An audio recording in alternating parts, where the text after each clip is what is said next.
Bueno, prepárate tu mate, prepárate tu café y si estás en un lugar cómodo te recomiendo que le subas el volumen. Buenos días, buenas tardes, buenas noches, depende de dónde te encontremos en el mundo. Te vamos a hacer compañía, nos vas a hacer compañía vos también, hablando de cine, de música, con invitados, hablando de todo un poco. Nosotros no somos soda, nosotros somos de mochila ligera. Ahí está, ¿no? Ahí quedó. ¿Te gustó? A mí me parece una mierda, ¿no? ¿Qué querés que te diga? Y a mí también es una mierda, pero grabamos 9 veces, ya se están acabando las baterías. Bueno, está bien, déjala de esa, boludo. Vale, dejamos. Buenas y grandes tardes, señoras y señores. Estamos una vez más aquí. Bueno, por primera vez, más bien en este caso, iniciando nuestra podcast o proyecto de podcast. We have to do it in English today because we have a guest that... An international guest. International guest. Before we have Nico, but the first episode is not going to be aired for the moment. So this is our first guest. So the title of the episode is The Art of the War. Sounds like a good match for this episode because our guests have a lot to tell about that. I think so, but it's gonna be super interesting to hear you. So it's all yours to start whenever you're ready. Yeah, well, we kind of have to introduce this guy before we interview him, but this guy is like a martial artist in every single way you can imagine. Among other things, because he's also a traveler, like cocktail barman. What more things are you? He's like card passionate about collectioning role games, card kind of thing. Sure, man. I'm just a nerd. You know? Just a nerd. Yeah. So what's your name? I'm Erik Davshan. Where are you from, Erik? The Irish-Russian mix, the most alcoholic you can get. So. Do we have beer for the interview? So you think you have the best vodka and the best beer, Irish and Russian, or what do you think about? Fuck, man. I'm gonna get a lot of people angry right now. But I guess Russia probably has the best vodka. Ireland for beer, yeah, unless you really like Guinness, probably not. But you know, we live in Denmark. We don't drink Irish beer, you know. So. I'm a fan. We are a team Guinness around Well, the here. Guinness team, Yeah. absolutely. This, our sponsor of this podcast is Guinness Beer. They're not paying right now, but they will pay maybe in the future. They will send us some cases. We start this thing with that goal. Someday we have that sponsor and that's it. That's my personal goal. We have the Guinness sponsor and that's it. If we make it to the Guinness, then we conquer the world. I'll talk to my guys. I'll make it happen. Please, you have some connections. So tell us, Erik, how do you come to Denmark? So I came to Denmark, 4 years ago now? It was 4 years ago. the Corona times. Yeah, great time to move country. Great timing. Great timing. Great timing, exactly. I had the same. I had the same situation, so yeah, I feel you, man. You know all about it then. So I just finished high school. In Ireland? In Ireland, yeah. And my mom was kicking me out of the house. Okay.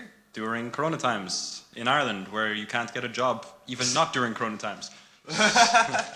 So I figured, oh shit, what am I gonna fucking do? But lucky for me, I was online dating a Danish girl.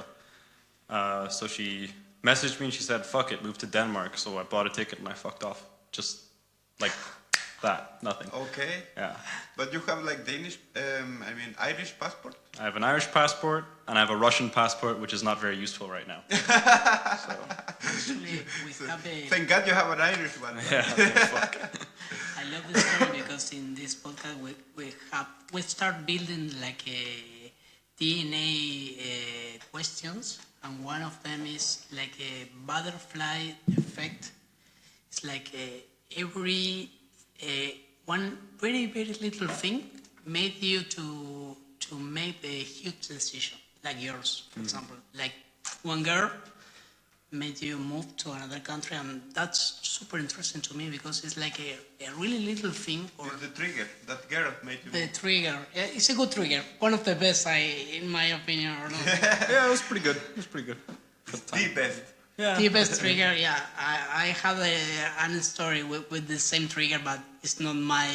You are the guest today, so that was the first step to came here, and then what do you think about the country? The weather is the problem here, I guess. Well, I mean, I think the weather in Ireland is worse, actually. It's worse. Yeah, here, you know, it gets it gets colder here and it gets warmer here. But in Ireland, it's always medium level shit.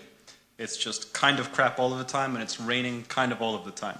In Denmark, it's sometimes really sunny and sometimes really snowy. In Ireland, it's just never snowy and never so. It's fucking plain and windy and gray, and it's like Soviet Union Moscow. You know, it's. I have an economic question about your country because it's like Ireland has a pretty good fame about the numbers of their economy, but at the same time, like the people is not rich. I mean, the country has really good numbers in the macroeconomic way, but it's not the same at the time to go and get a job or progress at the same level of here or Scandinavian countries. What do you think about it? I mean, I think Ireland has a very big emphasis on education, where you go to school and they line you up to do what you want to do in the future. So if you want to be an engineer, then you go to engineering school, and then you find out that there's no engineering jobs. So Denmark is a bit different in that sense, where I don't need to go to fucking college here. I just go and I ask for the job, and then they maybe give me the job, and that's it. Yeah. My best friend in Ireland, actually, I was talking to him, and I asked him, man, what's your dream job to have? And he told me, man, I want to be a forklift driver, because that's the best he can do in Ireland. That's, as a young person in Ireland, if you're a forklift driver, you fucking made it, you rock star. So, yeah. Wow, fuertes declaraciones, strong declarations. I don't know how to translate it. And to have the license, it's like a course, 1 week course, something like that. Here is 1 week course to get that license. In Ireland, forklift? it's difficult. Yeah. You can't even work in a bar in Ireland without a license. Here, I can go to a bar and I can ask, hey, can I have a job? Yeah, sure, fuck it. So, and you are bartender. Not anymore. Right now, I'm looking for a job. But he's really good bartender. I can be testimony for, I tried his cocktails and his coffees, and because we worked together at some point. And If I ask you he's good, man. He's good. your best cocktail, if you want to show off and show your skills, what would it be? Your best? My signature Poison. cocktail, which was on the menu at the restaurant that I worked at with David, not when he worked there, but a bit after, was it was called the Bitter Sunflower, That sunflower. which I named after my ex, because Sounds like a Johnny Cash sound. A little bit, yeah. I love that name. What is in it? so it's Aperol, it's gin, there's a little bit of lemon juice, and there's some elderflower syrup and sparkling water. So it's like a mix between like an Aperol spritz and like almost a fresh lemonade. But it's good in the spring and the summer. Gets a little bit less good in the autumn, but it's a seasonal cocktail. Seasonal cocktail. I love that. Yeah. Okay, I have a lot of questions here, so I'm gonna give you a little bit more rhythm to the questions. And Short game. what is the best of Denmark? The best of Denmark, the beer, the availability of the beer. Okay. Yeah, I mean, fuck, you can go to a store, you can get a beer if you just pick up 4 bottles outside, you know? It's you just. Can you not do that in Ireland? No, there's no recycling in Ireland. No, you throw your beer on the street. Of course there's no But you said recycling. availability. There's not much beer available in Ireland? It's expensive. It's Expensive. fucking expensive. Yeah, in Denmark it's cheap. In Ireland, surprisingly, for a country that's known for Guinness, is really expensive. So, yeah, I'd say the availability of going out and getting fucking drunk is pretty nice here. Okay, okay. And what is the worst? The racists, probably. Wow. The amount of them. Even among European countries, or Yeah. I mean, I have it a bit more difficult because of my name. It doesn't sound very Irish, you know. Davshan is not an Irish Erik sounds surname. like a Viking name, Yeah. in my opinion. I have Erik with a C, not with a K, unfortunately. So they notice. Like I remember going to a job interview, they look at my CV, they see my name, and they say, "We don't want your fucking kind here." So I don't know what the fuck that means, but they don't want my kind there. It seems pretty fucking racist to me. My kind? Yeah, my kind. What is my kind? You know? I don't know, man. Yeah. How many countries have you lived? 2, just Ireland and here. You never lived in Russia? Nah, fuck that. No. No, you want me to go live in Russia No, now? I'm just curious. Armenia? No? No, That's just lineage. that's just lineage. Okay. It's a pretty nice top lineage, man. The name of the podcast is in Spanish is mochila ligera. It's like a backpack in English. Tienes que hablar más fuerte, güey. Okay. In English, the translation of the podcast name is like backpacker thing. Like you have to travel like to do it better. So my question to you is, what do you think? It's like a philosophical question. What do you think is better in life to have the like backpack? I mean, with your feelings, with your things, with material things, whatever you want. It's better to travel with like backpacker in life in general. What do you think about that? I think the material stuff that you have is going to go away eventually anyway. A lot of my material possessions are still in Ireland. So I think it's more important to bring the feelings and the attitude to where you go. So my attitude in Denmark was to do what I want to do and be free of the lack of jobs in Ireland and have financial freedom. So it's Financial freedom. yeah, I think a lot of my stuff is still left in Ireland, and of course I miss it, but I traveled light when I came here and I built up my stuff, you know? You always build up. Of course. So, yeah. And also when you go to a foreign country, you have the opportunity to be lonely, and that's a great opportunity to be with yourself. It's another great thing to do when you travel, I guess. Mm-hmm. You have your luggage, your backpack, and yourself. So it's another opportunity to know yourself, I guess. Yeah, I mean, I learned a lot about myself coming here and having to make friends in an unfamiliar place and what kind of person I am without Irish culture influencing me. So. And something strange or weird about this new culture, the Danish culture? People that you don't know are not always all that friendly. I mean, I don't know what my neighbors look like. In Ireland, I knew all of my neighbors, all of their names, their birthdays, you know. Yeah? Yes, I know all my neighbors. Yeah, they know my name, of course.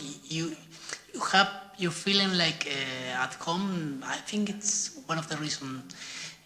You know, your whole neighborhood. You feel with company all the time. I guess, but here it's different, of course. Here I'm living in an apartment right now, and I haven't even seen my neighbors, and I've lived there for a year, so I don't know what the fuck they even look like. Yeah. Erik, how many languages do you speak? I would say, well, I speak 3. 3? Yeah, 3. English, Danish, and Russian. But then, you know, I have a little bit of Irish, a little bit. I used to speak French, not so much anymore. And, okay. Yeah. I'm working on Hungarian, but that shit's impossible. Hungarian is similar to Russian, or it's nothing like that? No, it's nothing like that. Unfortunately, it would be a lot nicer if it was. And why did you choose that Hungarian? Give it a try. My current girlfriend is Hungarian. Ah, so, okay. Yeah. Another trigger. Trigger. The best trigger. Yeah, exactly. Now, before we go to the short section in the interview, we have still some questions here. This is called the Desert Island. Okay. And we're going to ask you questions about this island where you're going to be left for life. Forever. There's no escape. There's no escape. I'm going to need a cigarette. For some sort of miracle, you have access to some things that you have to choose. In your backpack. Your backpack, or things are going to be there, or somehow you have to choose, and this is going to be there. You will be provided with this somehow. So the first questions in this list would be like, if you have to pick up a fruit to live in this island, which fruit would you choose? You're only gonna be eating that fruit, man. The passion fruit, maybe. Passion fruit? No, I'm just saying. Ah, okay. Fuck. It's. I don't know if it counts, but I would say I know it's a nut, but the coconut is pretty good, right? I think it's a Yeah, very good choice, it's but great. you make so many things out of it. That's interesting because that fruit is not like a. It's not.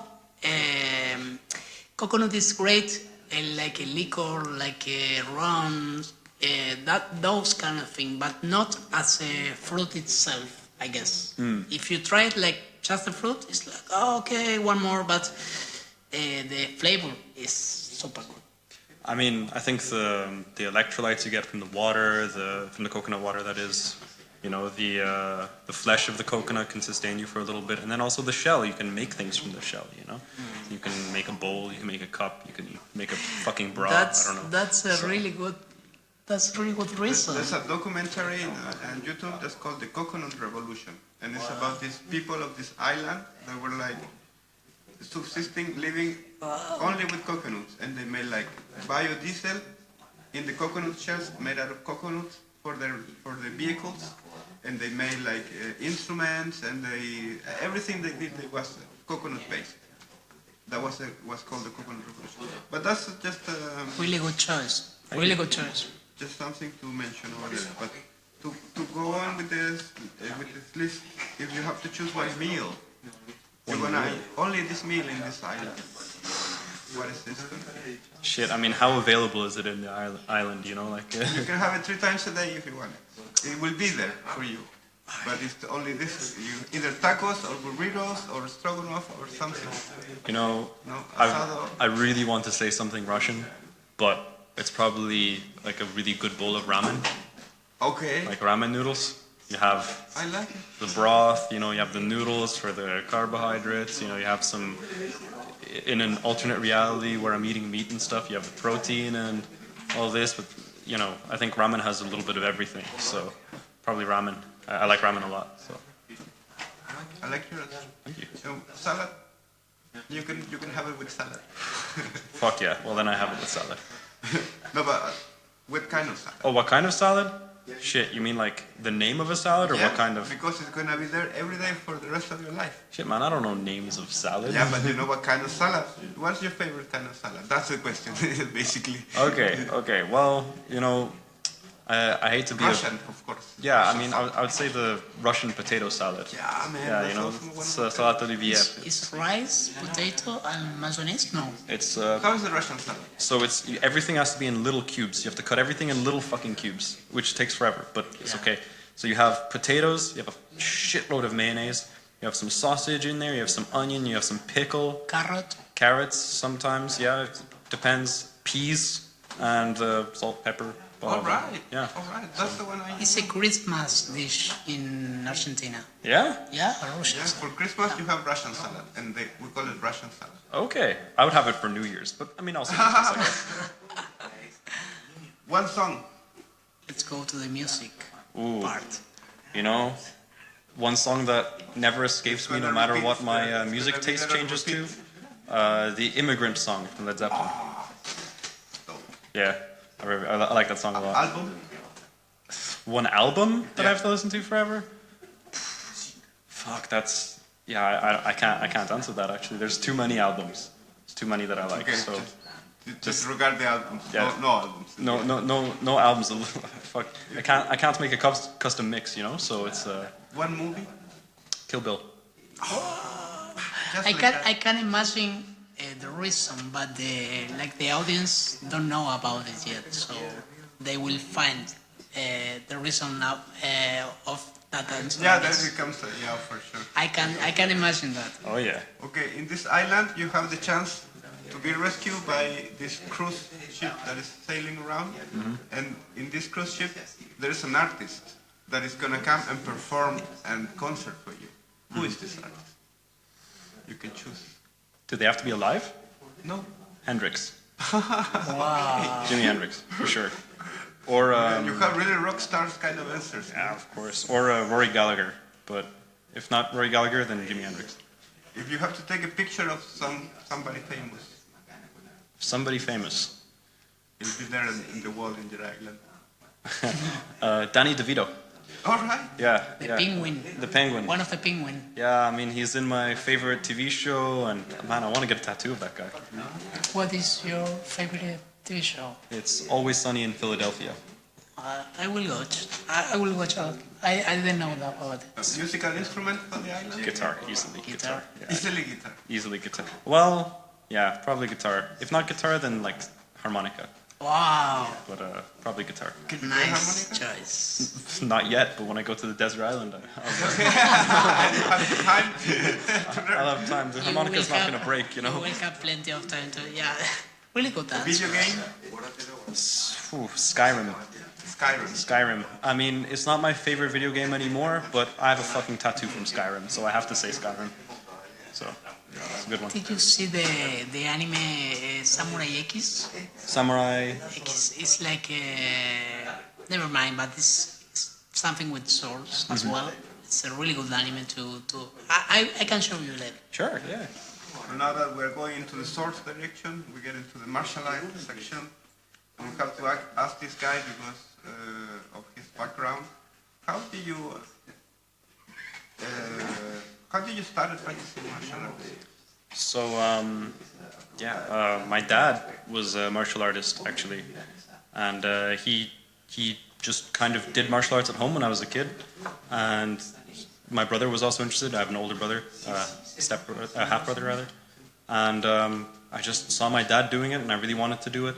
But, you know, I was too young to even say it. I didn't know how to ask.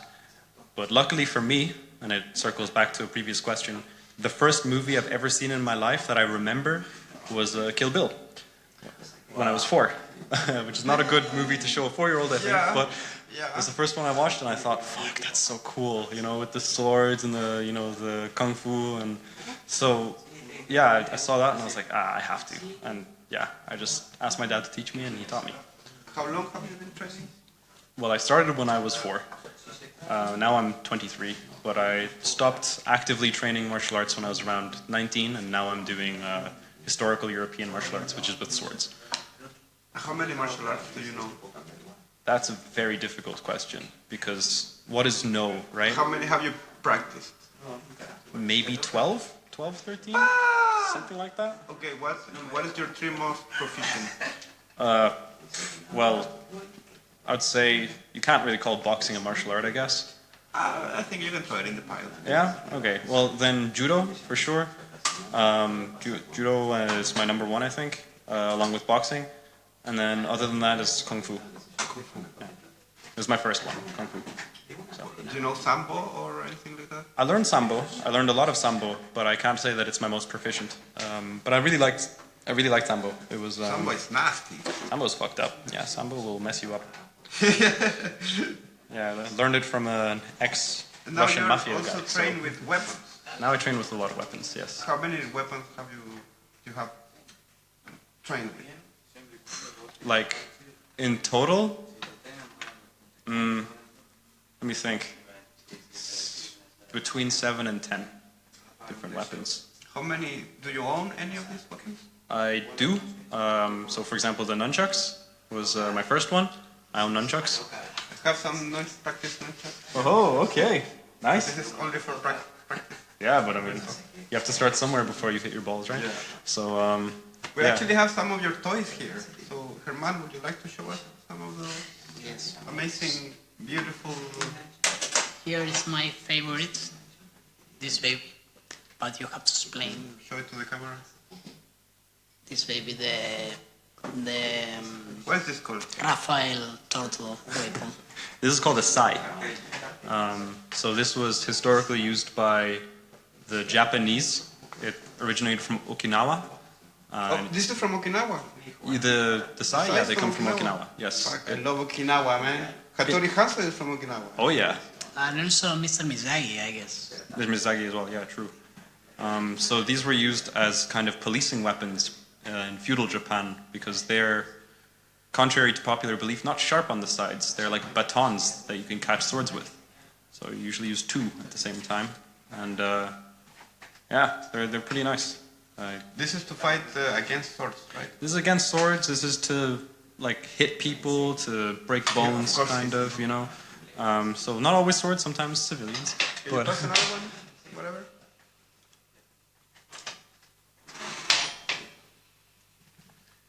This is the other one. I don't know the name. This is the saber of San Martin. San Martin is... Diego de la Vega. No, it's not the same time. So it's actually this is almost embarrassing. I saw these online. In like someone was selling them in Denmark, so I figured, fuck, I want to buy these because they were really cheap, and I went on a train ride for 1.5 hours to go to this place to buy these sabers because there's 2 of those, and Can you show me that one? I got there and this lady said, oh, my husband died, he had these, and she showed me, and they were a lot smaller than I thought they would be. Nice sound.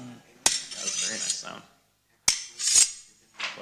But it's the pirate time. It's not the same, right? This was used actually. These are a little bit smaller than the real ones. The real ones were quite a bit bigger, but these were used all throughout history. I mean, they were still used in World War I.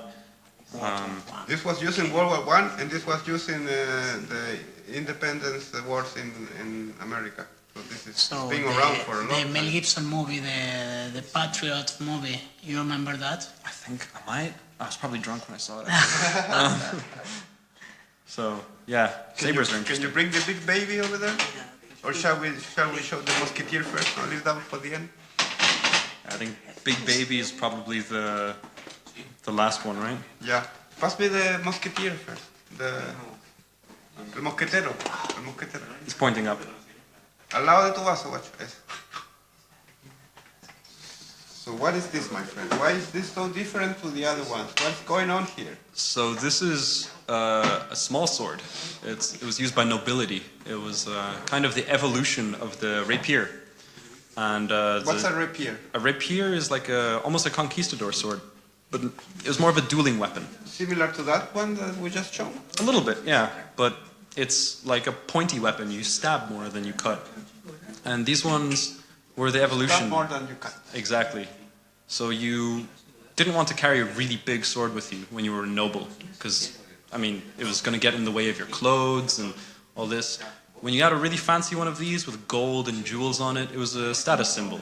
But then if someone insulted you or questioned your honor, you take one out. You question my honor, my dear. I challenge you to a duel. Exactly. So you challenge them, you hopefully poke them somewhere where it's going to hurt, and yeah, then you go about your day. Yeah, so this is meant to stab people instead of, because there's no edge here. There's no you edge. cannot slash anything. No. This is only for stabbing.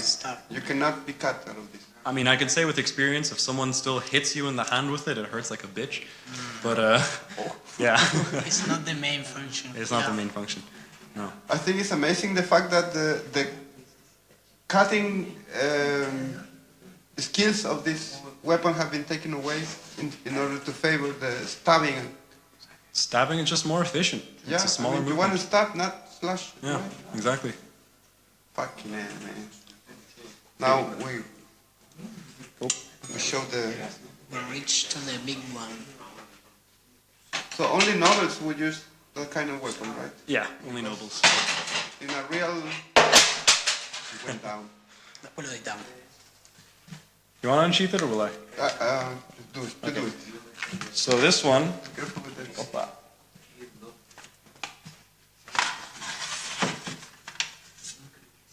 Okay, so we're a little bit careful with this one because this one is sharp. This is a long sword. This is a little bit strange long sword because the handle is really long, but this was used in war. Not this one, but they were used in war. And they were probably the most popular type of sword in medieval Europe. So, yeah, they're pretty brutal, actually. Here you go. But I mean, that's the real size. It should be so long. It should be a little bit short. The blade should be a little bit longer and the handle should be a little bit shorter. But this one was made by a blacksmith in Denmark, actually. So he made it specifically for someone, not for me. And I bought it from that person because they got bored of it or something. So, yeah. I mean... And why so long? Is something related to riding a horse at the same time? Or it's just an idea, I don't know. Not so much, actually. Swords on the battlefield were usually your sidearm. So usually you had a spear, or if you're on a horse, you had a lance or something. And of course, the reach is so important in the battle. Really important. But the problem with swords is that if you're fighting someone with armor, you're not going to do anything. Their armor will stop all of it. So you have to get in between the cracks of the armor and this, and swords are not great for that. So it's beautiful. It's a really nice one. But very sharp. I've cut myself a few times. I'm just gonna stand here like this. You can continue. I like it. It's amazing. If anything happens, I'll take care of your security, guys. Thank you. I appreciate it. Lots of people coming for me. And I'm seeing David like that, and it's when you died in, I don't know the exactly time of the age, but your grave is like that with the sword, like that, something like that, right? When you died and your grave is, you have the sword and you're like that. If you're in the movies, rich, if you're a rich noble, of course, they want to show you like you were a warrior, you know. If you die on the battlefield, no one gives a shit about you, you know. Like you're just dead. So someone will probably steal your sword, in fact, because I mean they were expensive back in the day. But swords were kind of throughout history seen as a spiritual thing as well. So it's your sword is your soul, kind of. So they associate it with your grave a lot. And there is kind of synergy when you learn one technique with one weapon, you also can learn easier the next one, or it's not like that at all? So it depends on what we're talking about. So for example, with the martial arts I do now, the historical European martial arts, when you train with a saber or a long sword or small sword, the basics are very similar. So how you move is similar and the stabs are similar. But of course you have to change it up a little bit. There's going to be different historical texts that will show you what you do with this one, which will be different to what you do with a different sword. But some of it will carry over. So me knowing one sword helped me learn 3 other ones, for example. But with Japanese weapons, they're all super different. Like I have a question there. Yeah. Because this is like the European style of sword. And of course we know katana is like the Japanese style sword. What is the difference? Why the shape is different? Why they look so different? And how, what can you tell us about that? So katanas were actually not really used so much on the battlefield even. They were really, really like, you don't want to use it, but it's your sidearm.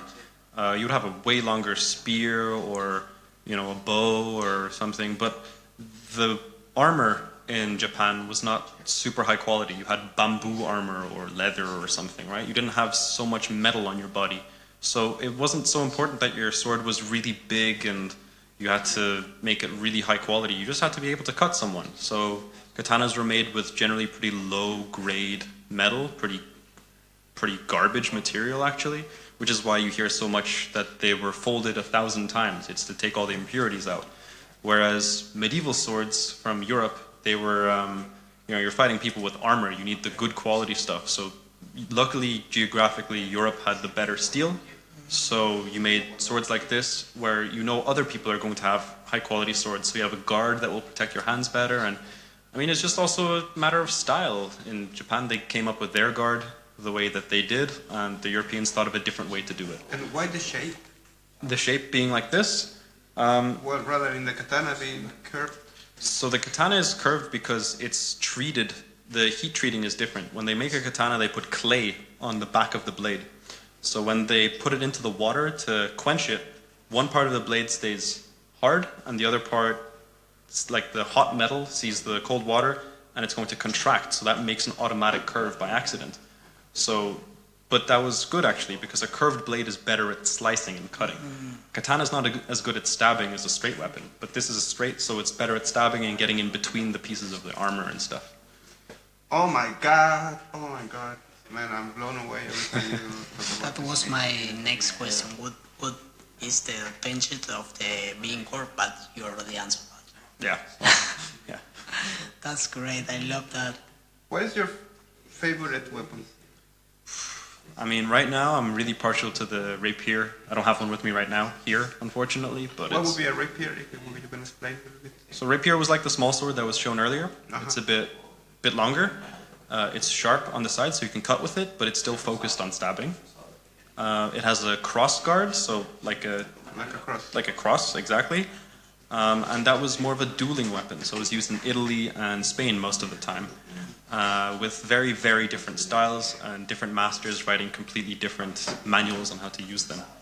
But yeah, it's very fast and you have to be agile to use it and have good control. I'm thinking about the question, in your knowledge and experience learning, what could you say were the best warriors in the human history? I mean the Vikings, the Japanese, the Europeans. The Mapuches. Just, it's a long shot, just be Mapuches creative. are in the list, yeah? I'll tell you why later. Mapuches, of course. So the Vikings were not good warriors because the Vikings were not warriors. Vikings were farmers. That's why they used axes, because they already had axes. That's what they used for cutting down trees. So they weren't really good. There was just a lot of them and they were really angry.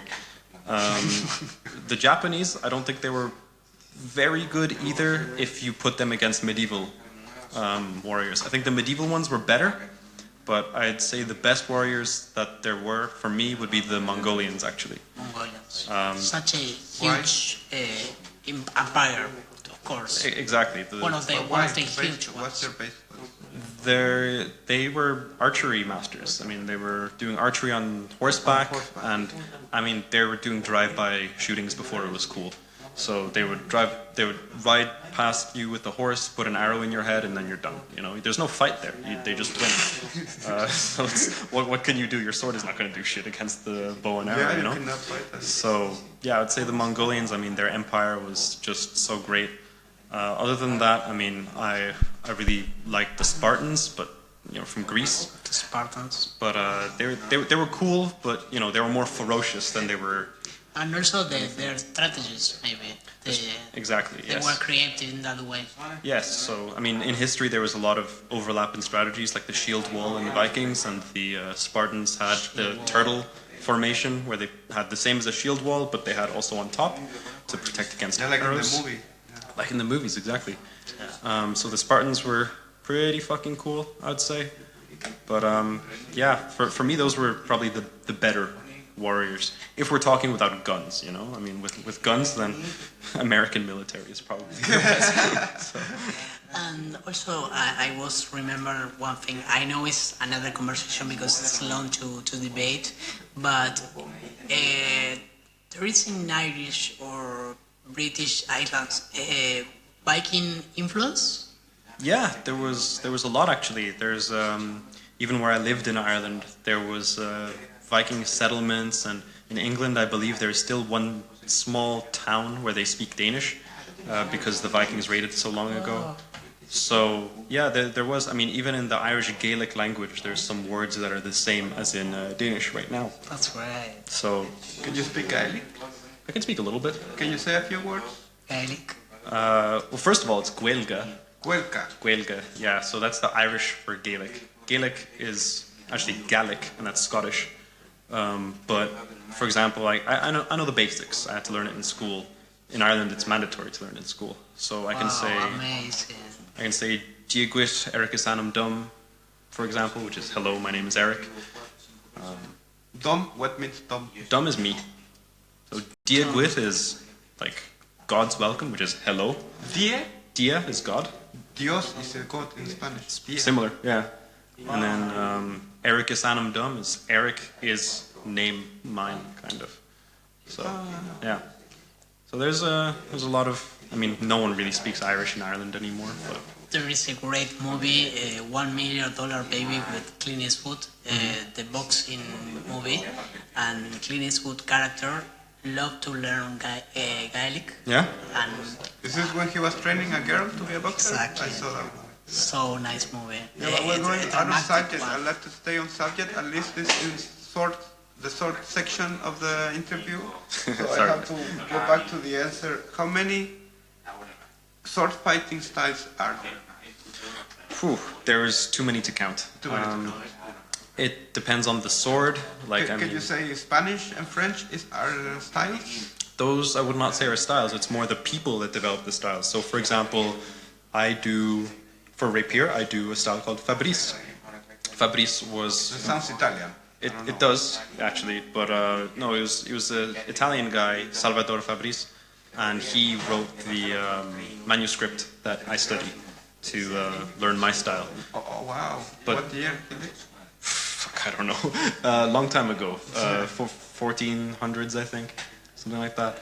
1400s? 1400s. Before 1500s. America was discovered. Discovered in quotation marks, yeah. Why you say discovered? Because it was not discovered, it was already there, populated. Who were the first? The Vikings? This is another conversation. we stay on subject. Yeah, so that's, for example, one style. In rapier, there's also destreza, which is the Spanish style, which is very, very different because there's different ideologies between Italy and Spain. So, could you go a little bit more about that? You told me something very interesting about the difference between the Spanish school and the Italian school. Yes. And how that affect their styles, and it's because of the belief systems. Yeah, so Fabrician fencing is the Italian style, like I said before. It's really focused on fucking killing your opponent. You're going forward, you have a low stance, you're trying to be very efficient, and you're sneaky, and you like a snake, you go towards them, you're always going forward and pressuring them, and then you attack and you kill them. The difference between that and the Spanish style, destreza, is that destreza is a lot more defensive, and it's the style of good Christians. A good Christian will do destreza. So you want to have contact with your swords, and you want to use your sword to move their sword away.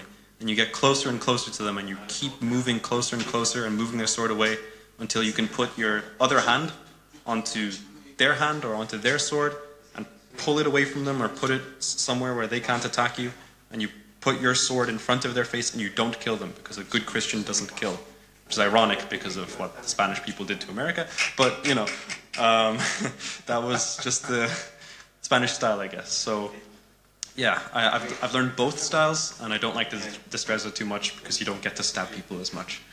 But stabbing people is half of the fun. So what is your style? Would you say it's the Italian style then? It's the Italian Fabrician style, but I mix in something So you're not a good Christian, that's what I'm a terrible Christian. I'm the worst Christian.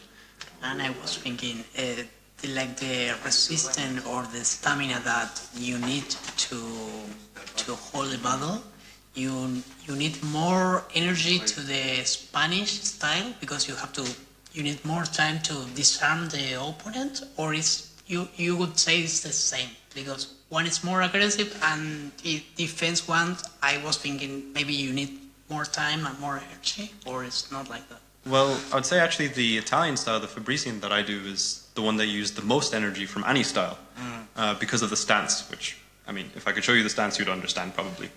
I've shown David the stance. Yeah, so, yeah, it's a pretty intense way to stand. And this is the Italian one? The Italian one. Maybe I can replicate it in a very pathetic version. I can give you a mini lesson.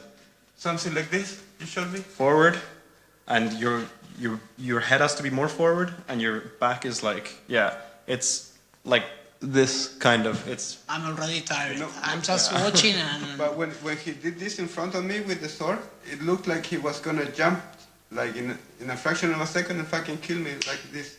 I felt threatened only by the position he was like. That is only the first position to... That is the main position, and your other positions come from that position, kind of.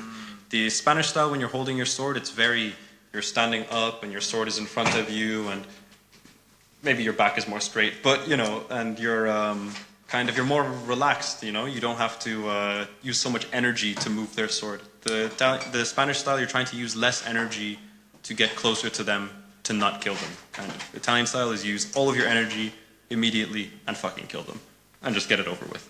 So, yeah, it's... Love that fact, super interesting. What about French and German? Is there any style, or...? So, Germans are mostly known for long swords, like you're holding now. So, long swords and what's called the great swords. So, like the really, really, the ones that are bigger than this, a lot bigger. So, The bigger ones than that are maybe 2 meters tall. And I'm not so familiar with the styles, but they have more philosophies and how to hold the sword and strategies and things like this that are more universal. But I'm not so much of an expert on that because I prefer faster fighting. So yeah, because they're a bit slower. The French are pretty brutal. We don't learn so much about the French currently because they are closer to Olympic fencing. Most of Olympic fencing came from French and Russian stuff. So yeah, French is more modern, I guess. It's pretty brutal, but it's not as historical, I guess. Yeah. When you say historical, is there like an historical event or historical character that was famous or well known for his sword abilities or something? Who was the best? Who was the best? Who was the most gangster when using the sword? When using the sword? That's yeah. There wasn't really any documented ones in Europe, unfortunately. Is the problem? Everyone that used the sword generally died. You know, I mean, yeah, it was the novels, but you know, most of these people that wrote the books. No, I mean, it was never the novels. Oh no, but I mean, like Fabrice wrote books, right? Yeah. Fabrice wrote books, and he said this is the correct way to do things, and then he fucking died. Right? So was it the correct way to do it? I don't know, because he did die. Oh, that's a good right? question. So fuck. Yeah, you know, a lot how of this. Did he die? Did he get stabbed? Another. If I remember correctly, he did. If not him, there's a different one called Meyer. Meyer died from a sword duel because he used his strategy, and his strategy wasn't good enough one time, so he died. You know, so maybe not every sword strategy works for everyone, or against everyone even. So yeah, there's not so much French stuff to talk about, to be honest, for me, but oh well. Okay. Yeah. But in the kind of training that you do, is there like a world champion or championship or league or anything like that? So there is leagues, depending on where you are. So there's Nordic leagues, for example, and there's American ones. I had the privilege of training with the best rapier fighter in the world at some point. So he taught me some basics and some moves. I was pretty new back then, but he taught me some really interesting stuff, actually. Some stuff that most people don't even think about. So yeah, there is. Can you give us something? So for me, the biggest thing I took away from the best rapier fighter in the world, his name is Robert Childs, is that you should fight more with your senses that are not your eyes. So if you're looking at your opponent, you're going to take an input of them attacking you a lot slower than if you can feel what your opponent is going to do. So once your swords are crossed and you can feel their sword on yours, you're giving them information and they're giving you information. And the moment you feel their sword moving, it's a lot more important than when you see their sword moving. And your feeling will contact your brain a lot faster than your sight. So you'll be able to react a lot faster. And that's what he taught me. So he taught me to fence sometimes a little bit with your eyes closed. Blindfolded. No? So, Kind of, yeah. and trusting your instinct at some point, I guess, because the eyes is too slow to catch. The eyes are way too slow. The eyes are crazy slow. You use your eyes more to see where they're going to move, I guess, and see what's going to come after. But as long as you have contact with their sword, your touch will tell you everything you need to know, kind of. Depending on the style as well. Some sword styles, you don't want to touch their blade at all. Like Fabrice, the one that I do. I don't want to touch their sword because I don't want to give them any information. Them and go out. I want to stab them and fuck off. And go for a cigarette. So. That's super interesting. Sounds like a Jedi advice for me. Fuck, you know. Yeah. This is Jedi shit, man. Yeah. This is Jedi shit. Man, he taught me when I was fencing only for 1 or 2 months, actually. So it was pretty intense. I was still getting the basics, and he made me fight him, like, little practice fight with my eyes closed. And it's like, man, fighting the best guy in the world when you're only new with your eyes closed is pretty fucking intimidating. Well, yeah, he still beat me, but you know. But if that's in your resume now, it makes you look pretty scary. Yeah. Do you compete? Well, I have done club tournaments, I guess, but I haven't competed so much outside of my club. But I plan to compete. I'm going to compete. That's why I'm training harder now than I was before, and I'm getting back to it. I'm going to the gym, and I'm eating better and all this. So. Just let me know when you're going to compete, because I'm going to go root for you. Hell yeah, man. I could use a cheerleader. I didn't say cheerleader. I think you did. I said I'm gonna root for you. I think you did. No, you have a sword. Never mind. Maybe I'm gonna cheer for the opponent. Well, you know, But still, it'll motivate me to kill them better. yeah. But can you? What advice would you give to guys who want to get to know more about this world, like he and I, and don't know where like to start, but we don't know, we're like totally lost. Google is your best friend. Just honestly, just fucking look at some YouTube, Google it, and before you think you can properly do anything with a sword, you probably can't, and you have to learn to, you have to learn to crawl before you walk, and in sword fighting, you have to learn to walk before you swing a sword. So if you start at a club or something, don't be too confident, and take in people's input, and when someone tells you, hey, you should probably correct your technique like this, don't let your ego get in the way. It's a lot of people's ego gets in the way, and let go of it. It's not worth it. You'll learn a lot more by just listening to people and learning to go forwards and backwards. It's just the basics. Yeah. Can somebody buy the manuals you are like studying from? Yeah, you can get them online. You can also just read them online, but you can get the books online. You just Google whichever sword fighting style you're interested in. You Google the master, and then there's on Amazon you can get these books. It's just reprints from the historical ones. So yeah, I'm gonna probably buy a physical copy soon. If you get the real physical copy, the hardback, it costs like €1,000. So maybe not that one, but you can get some for like 20, 40 bucks. So like Do you have drawings 300 in that kroner. book? You have drawings. All of them are with naked men, so you have to be prepared. But yeah, all of the drawings are of the anatomical kind of guys. You can see all of their muscles and shit. And yeah, so I guess that makes a lot of people excited for the sport as well. Yeah, but once you're like, it's like jiu-jitsu, I guess, because it looks like they're having sex, but once you are into it and looking for the things that you are really make you go through, you just disregard the sexy part and you get used to it. Yeah, they didn't have to draw the dicks, but yeah, sure. I mean, They draw the dicks. they draw the dicks. Yeah, they draw. Okay. So, you do see the dicks. Okay. I get it. So well, I think that's the end of like our section with the swords. Yeah. Now, if you want to take it from here and add anything from this point on. We have to make the famous last question, or not yet? Not yet, because now we have some musical taste questions. Okay, awesome. These are meant to be like quick questions, so I just shoot at you with the questions and you shoot back with the answers. Yeah. So we get Machine gun. machine gun kind of sections. I like it. Exactly. But can you repeat again because I love that phrase, don't let your ego step in the middle. That's an amazing phrase too. I mean, it's not apply only to this sport, but in the life. The sentence of the podcast. Yeah, Don't let your ego. What did we learn today? Don't let your yeah. ego. If I have to summarize, yeah, exactly.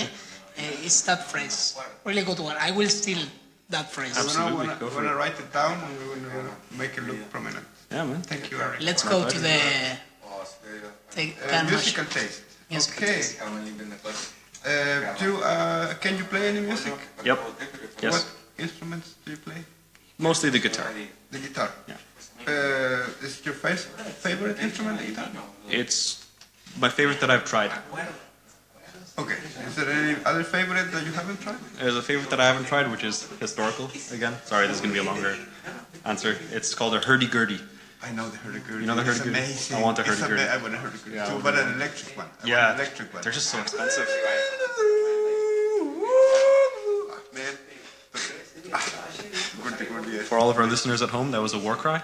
Yeah, I tried to replicate the sound of a gurdy-gurdy with some effects, but no. I love the hurdy-gurdy. Check it out, gurdy-gurdy. Hurdy-gurdy. You can also listen to hurdy-gurdy metal. You know what? You are like a gurdy-gurdy kind of guy. I'll take it as a compliment. Yeah. Do you have any songs that you wrote? You compose? I did, but I lost them. But I did when I was a teenager. I had a band. You had a band? I had a band. And you composed the songs to the band? Yep. It was you the composer, or Yep. would you tell us about your creative process then? My creative process was I heard a melody in my head and then I played it on the guitar and then I made some probably not very good lyrics because I was a teenager, and it was like kind of a... First the melody and then the lyrics? For me, yeah. Always like this? For me, it was like that. But the band didn't last very long, so maybe that shows that my lyrics weren't very good. What kind of band was that? It was like kind of a almost metal, but it was mostly rock kind of band. Yeah. So we were called Murder of Crows. Murder of Crows. Which is the group name of Crows. It's a murder. So it was, yeah. I was very edgy. I'm still very edgy. But. How was the process, the creative process for a song then, with the band or you? Or how did that go? I mean, for me, it didn't take so long. Like, if I felt the feeling to write a song, then I wrote it really fast. And if I didn't feel the feeling to write a song, I wouldn't try. So, I just, sometimes it was in math class in school, you know? It's just, you feel it and you do it, and that's it. Don't force it, kind of. Would you tell us about your influences, musically? The number one is my dad. So he's the one that taught me the guitar.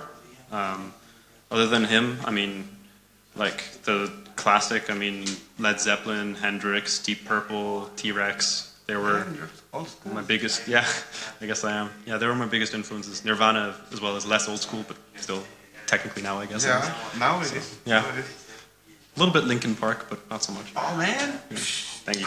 Wow, I feel so good because, you know, we have the same musical taste. Yeah, I love Linkin Park and all of those bands that you just said. You know they got a new singer? Much older than you. What? You know they got a new singer, Linkin Park? Yeah, the girl? Yeah. I heard that. The girl from Evanescence?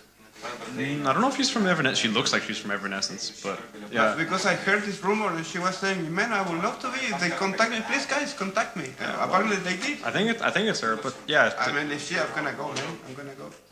They made a song already. You should listen to it. Oh, well, I'm gonna check this out, man. Yeah. For sure. But what is now that we're talking about bands, what is the best band in the world? The best band in the world.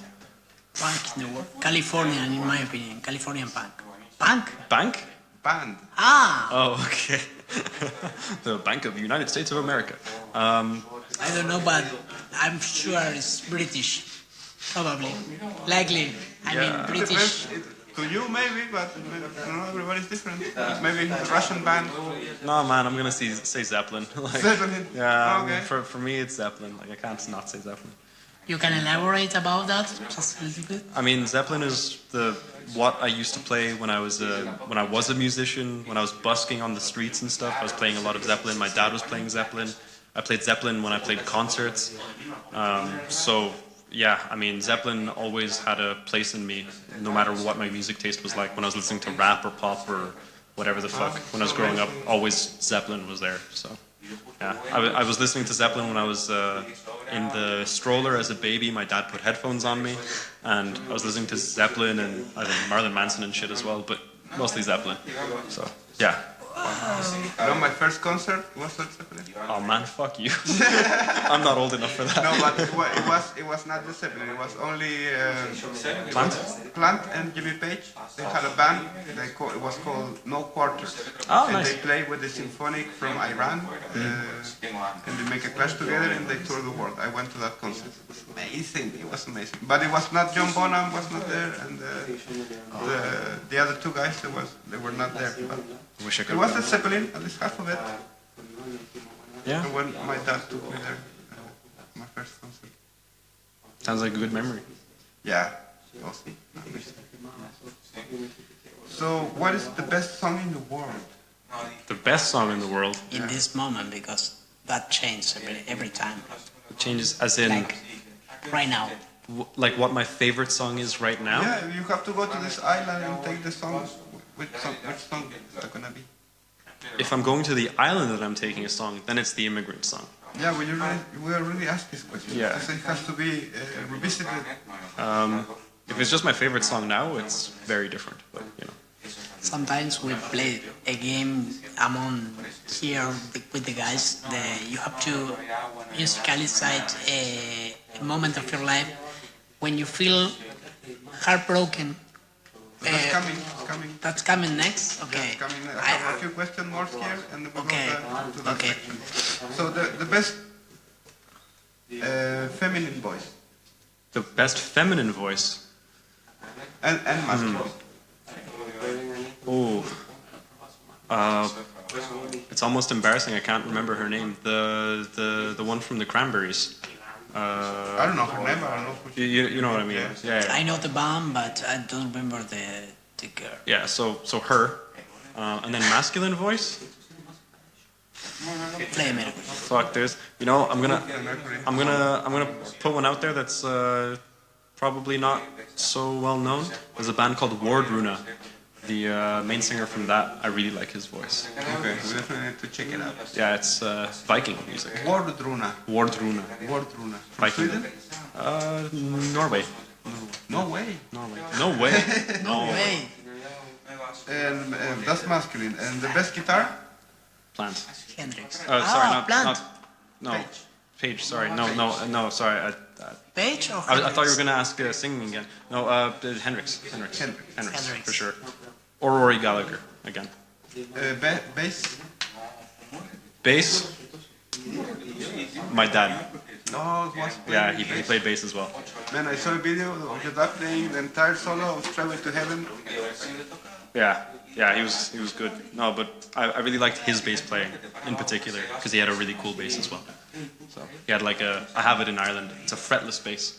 Oh. Yeah, they're fucking cool. So seeing that and hearing that live was just the best bass for me. Yeah. Drum player. Best drummer. This is maybe embarrassing, but my brother. My brother plays it. See, I have a lot of family history with it, so your family is great at music. I can tell. Well, I used to go playing on the street with my dad, and my dad would play a double guitar, so it'd be guitar and bass. I'd play the electric guitar. I was the soloist, and my brother played the drums. No. So, do you have any videos of this? No, actually, I don't. I think there's a recording I have somewhere in Ireland, but if I find it, I'll let you know. That would be amazing to see. It's fucking cool. Do you have any tattoos? I have a lot of tattoos. Can you show us one and tell us what it means? Your shoes. I think most people really like this one. I don't know if anyone. I remember that one. This is mate, no. Ah, no. No. Yeah, almost. Almost mate. No, people really like. I don't know if the camera could fucking see, but this is the house of Baba Yaga, which is a Russian folklore character. So it's the Wicked Witch of the Woods. She has a house that has chicken legs, and when she went from the forest where she lived with the house, she would go to the local village and she would get the children, and the house would follow her to the village, and it would open the door. It would sit down and it would open the door, and then she would get the kids and she would throw it into the house, and then the house would close the door automatically, and they'd run together again into the woods. And this was my bedtime story when I was a kid. Wow. So I got it tattooed on me. Yeah. Lovely. Also looks fucking cool, I think. So. That's what I call an explanation for the tattoo. Yeah. Really good one. Yeah, I have a lot of explanations for a lot of tattoos. So. Yeah, I think every tattoo has their explanation. No, I have one that I. That needs to be explained. No, I have some that actually have no explanation. Just aesthetic reasons. Yeah, it's on my elbow. Yeah, well, these questions are a little bit random here and there. Yeah. It's a section with the tattoos, and for example, now, have you ever had any business of your own? You kind of. If would you like to tell us? You're welcome. If you want to keep it confidential, of course we support. It wasn't really my business, I guess. If it wasn't for me, the business wouldn't exist, kind of. And it was a business of someone paid me to beat someone up, and then I did that. Okay. Yeah, so. That has a name. Yeah? Yeah. What's the name? Mercenary or something? I guess I was a mercenary. So you were a mercenary. I was kind of. Yeah, I see you. I can see why. I was a teenager. I looked at it more like Batman, but yeah. No, but something more like economically oriented. I mean, that was very economic for me. But you didn't make a living out of it. I mean, pretty good living. All right. But that counts. That counts as good. Can you tell us about the weirdest job you ever had? The weirdest job I ever had. I think more interesting is the weirdest thing I've ever done for money. That's if that counts. I think it qualifies in the same category. Okay. Because what you do for money is this what is you work. Fucking weird story though. It's really weird. I'll try to make it as fast as I can. No. So that ex-girlfriend, the Danish one, she was visiting me in Ireland, and we were fucking bored. We didn't know what to do. So we decided it would be really funny to download gay dating app, Grindr. Yeah. Yeah. Grindr. So we thought it would be really funny to download that and make a fake profile. So we made a fake profile, and we made like a profile of this like bald Filipino man who was like 140 centimeters tall, and like he was infected with every STI known to man, and like all this shit, and like it was just a disgusting profile. And someone messaged me on that app, and they said, "Hey man, I know you're not this bald Filipino man, but I'm gonna be honest, I really, really want this one thing. And I'll tell you what the thing is when I get there." So I agreed to do this thing for him, and this is sounding really weird, right?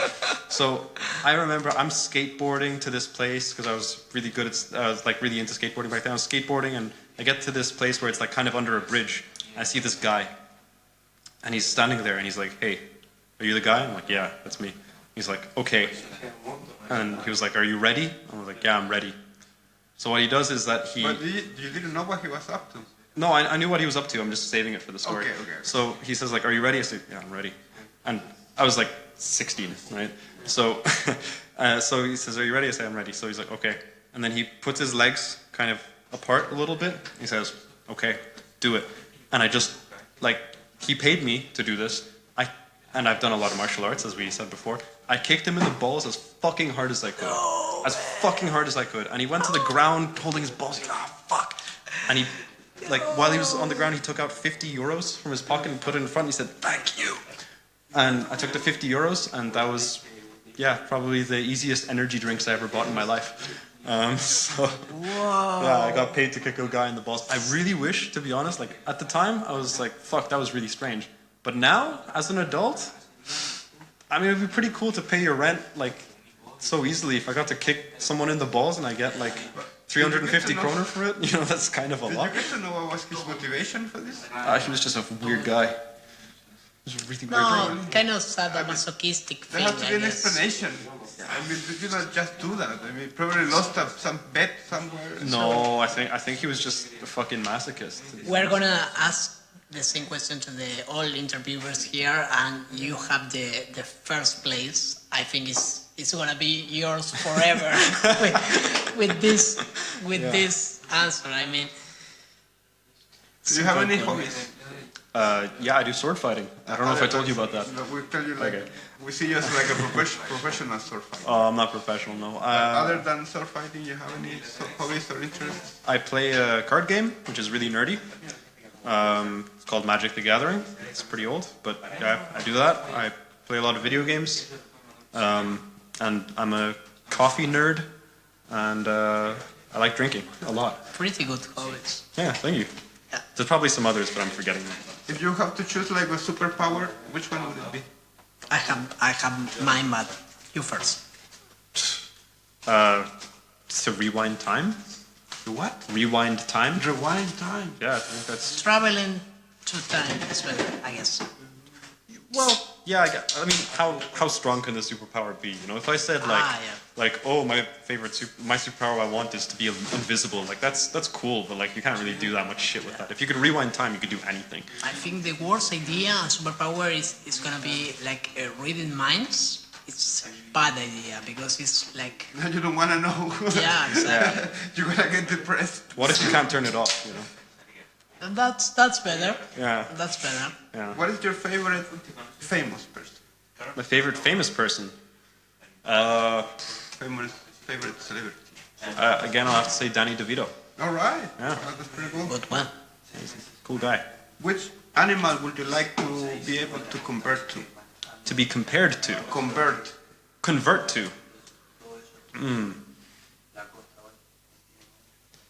Like one of those like giant squids. Squids. Like a squid, like a fucking octopus, but not really. You know, like the A squid, yeah, squid. okay. Yeah, a giant squid. Giant squid. Giant. They exist. They're Yeah, real. they do. So one of the giant squids, because They live like 2,000 meters deep. I think it's really interesting. I mean, humans have not seen this part of. Humans know more about space than they know about the bottom of the ocean. But now they have some footage, and there is some ships that they were like damaged by one of them. But that's the giant squid. The colossal squid is the bigger one. But I mean, okay, then I'll say colossal squid. But there's parts of the ocean that the humans have not seen, and they know more about space than they know about the ocean. So I want to see that. That sounds cool. Yeah, that's great. It's probably not very practical to do with work, but you know. Yeah. Still do it. Who is the best sportsman in the world? Or woman? McGregor.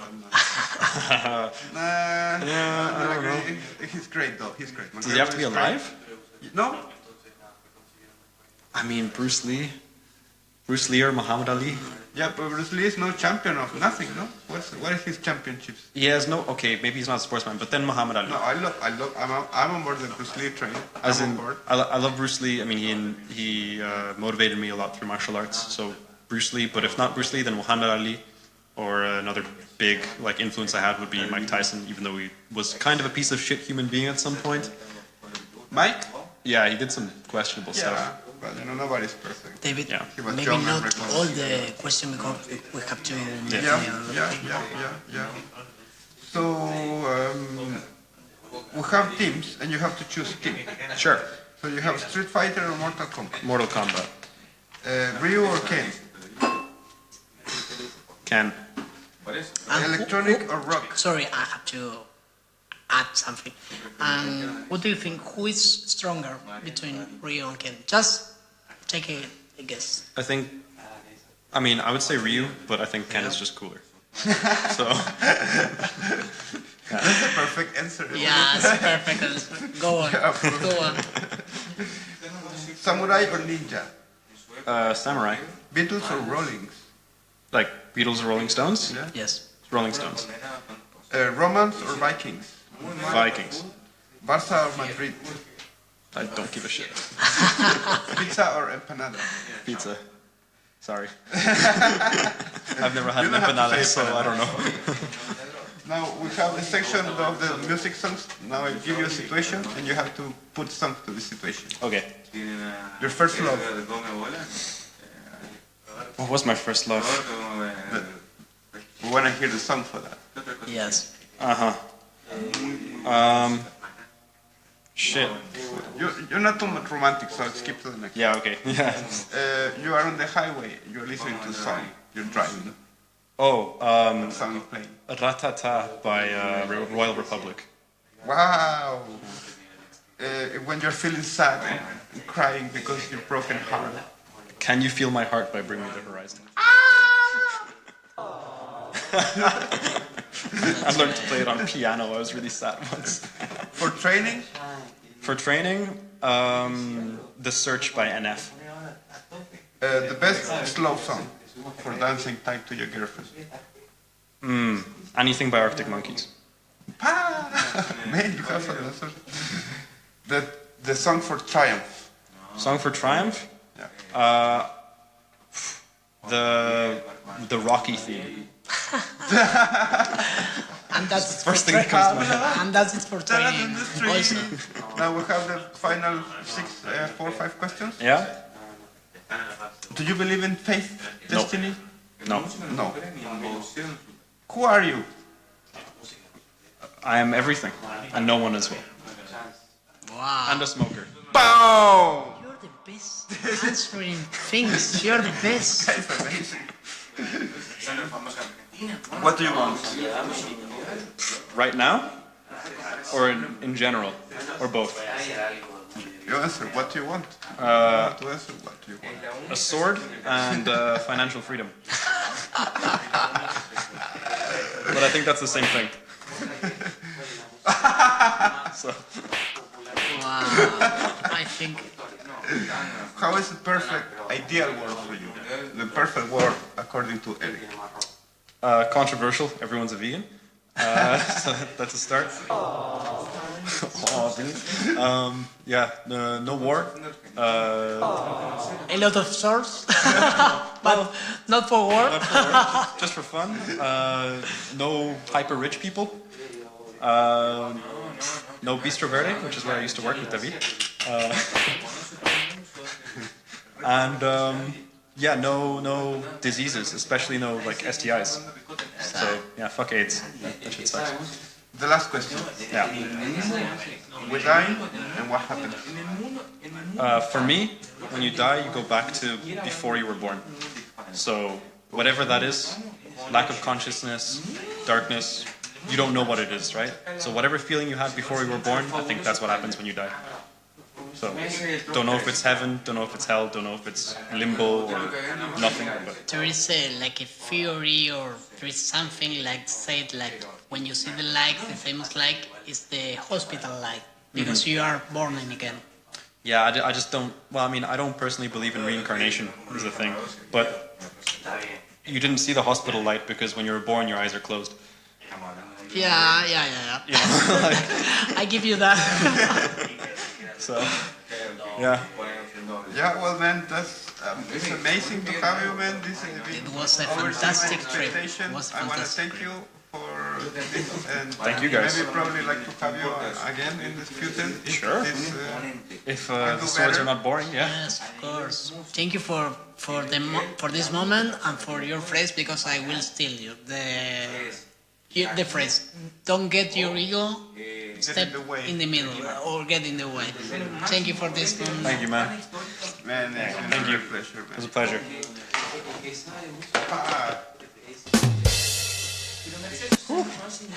Oh wow, I can hear everything. ¿La paraste? ¿Listo? Sí.